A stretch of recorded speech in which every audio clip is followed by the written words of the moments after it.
Okay, your concerns are noted. Briefly, yes. What do you say about the manner in which things have happened? No, I wanted to share this next slide with you before.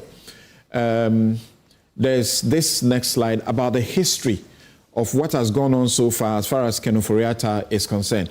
I'm projecting that one too. Then I'll share with you what has gone on so far.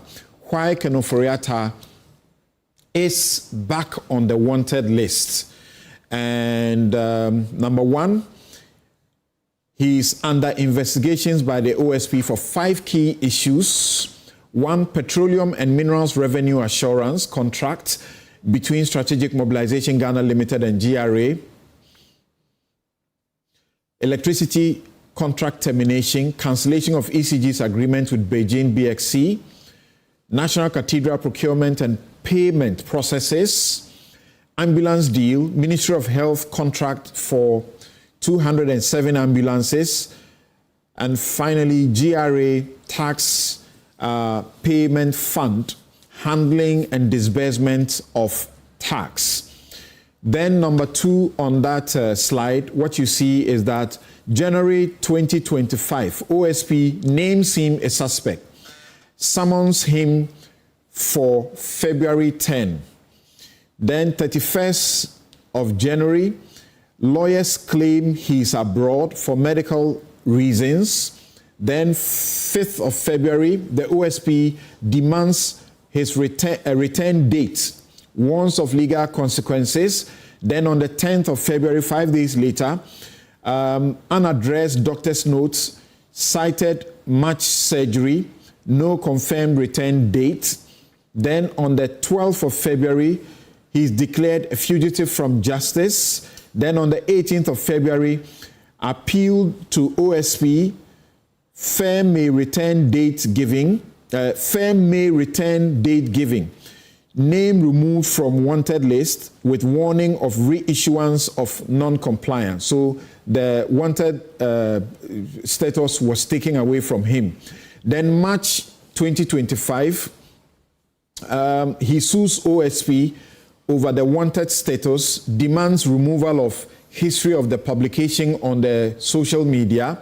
Then March 28th, he goes to the Human Rights Court, hears Mr. Ken Ofori-Atta's plea to block the OSP from future declarations and adjourns to 18th June to give a decision. Now, the latest developments have been that on the 28th of May, with less than a week to the deadline, lawyers notify that he cannot meet the deadline due to surgery scheduled for 13th June 2025. He offered to send a scan to confirm the illness, but no certified medical records or formal excuse was provided. No firm return dates and no confirmation of explanation regarding the March surgery. Offered video conferencing. OSP rejected it, that the matter requires physical presence, not delayed tactics. And now the OSP's actions. Arrest warrant was reissued. Then he was added onto the Interpol Red Notice for international cooperation. Request to activate extradition with central authority. And illness is not a shield from accountability unless certified as incapacitating before they will listen. So that's where we are. I'll hear briefly from you, and then we'll hear from the OSP. Samson, the principle, as I know, is that all are equal before the law. But before I delve into the substantive matter, I need to clarify a few points about Samuel Mahama. Because Dennis alluded to him and sought to create a certain parallel between the two situations. Samuel Mahama, as indicated, is a British citizen. So he's not a Ghanaian citizen. So at all material times, unless he has come into Ghana, if you are looking for him, it is his country that you will find him. The second point is that even then, he was put on the red notice, Interpol red notice list by the OSP for 5 years.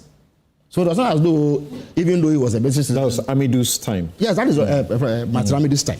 So it is not as though he was given professional admission. He was not. And the point was, he only got off the list after the OSP determined that there was no question to answer. So that's why it was wrong to do it in the first place. No, but I don't see anything wrong with it, to be honest with you. Well, that's the argument I'm making, but that's fine. If he thought that there was a basis to do so, I think that it is allowed that he does so go on. The second point too about Sedina, and it's important that I clarify. Sedina didn't run. Sedina actually left this country with full authority from the court in which she was standing trial. She said she needed to go and seek medical treatment. In fact, the court did not just grant it. The court sought two sureties, Mr. Alex Mould and another relative, to the tune of 5 million Ghana cedis. In fact, when Sedina didn't come back, the court actually held Mr. Mould. It was up until the point where Mr. Mould was able to show that he had absolutely no answer to give in that matter that the court set the surety aside. So that too must be clarified. And as Kofi indicated, there are processes to ensure that she is brought to the jurisdiction. But you see, something. Dennis laments Kenufrate situation and accuses the OSP of overzealousness, even though he didn't say that exactly. That essentially is what he was alluding to. But the principle of equality before the law must be upheld.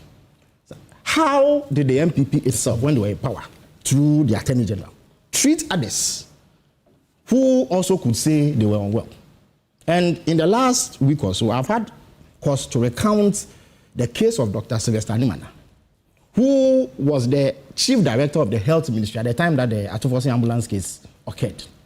Samson, in solidarity with my friend, Dr. Atufosi, I used to go to court every time the case was called. And I used to sit behind Dr. Nimana, Samson. And I can disclose it because these are matters of public knowledge. It's actually documented in court. Dr. Nimana was suffering at the time from severe kidney failure. He had visual impairments. He could not see properly if you give him a document.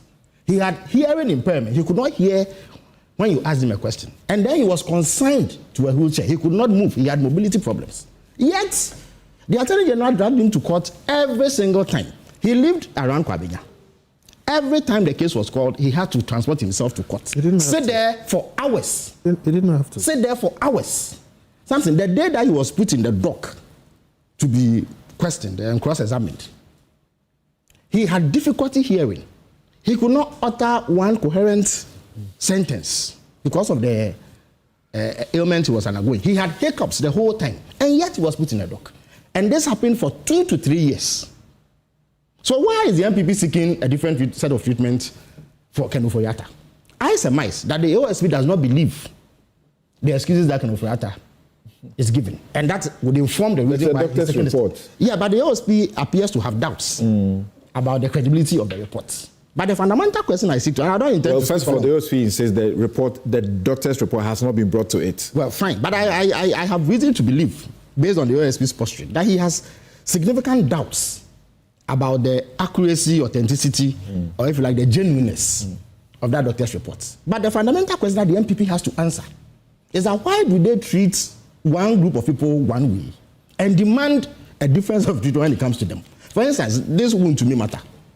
Of course, you can criticize the processes that are used in this. But can the MPP complain that in this account, it's the first time that anybody has been held in police custody or the custody of law enforcement in the manner that wound to me has been held? Why? You remember the Pegasus case, the NCA matter. Right. I'm sure you know that Mr. Tevi suffered from severe ailments, and yet he was dragged to court. No exception was made for him. Why is Kenufo-Yatta?